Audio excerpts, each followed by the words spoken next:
По решению координаторов Международного союза защиты животных ООН, Таллинскому зоопарку подарили 2 острогубых носорогов. Кибиби, что на языке суахили означает «барышня» или «принцесса», прибыла в зоосад вместе с другим носорогом Кигома в апреле этого года. Пару ждали ни много ни мало 10 лет, и, наконец, мечта осуществилась. А сегодня самка отметила свой 3-й день рождения, и десятки людей пришли ее поздравить.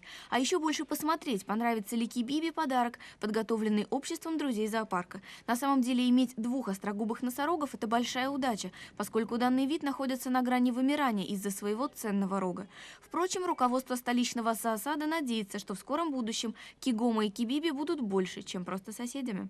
Они одновременно приехали, и это мы надеемся, что через пару лет из них получается пара, но она сегодня, у нее выполнила 3 года, это значит, именно где-то между 5 и 6 лет она будет думать о том, что тот самый сосед, который рожденный в Берлине, может тот самый не просто быть соседем, а мужем, так сказать. Огромные пирамиды из фруктов, свежая зелень и прочие лакомства ждали уже 3-летнюю Кибиби ровно в полдень.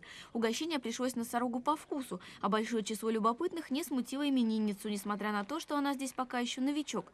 Зоосады всего мира входят в единую сеть по обмену животными. Этот обмен происходит бесплатно, независимо от ценности животных. Обязательным условием является создание достойных условий для содержания животных.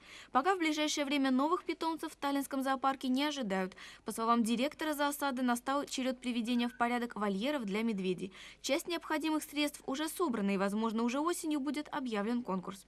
Екатерина Плехова, Вячеслав Скалецкий, Первый Балтийский канал.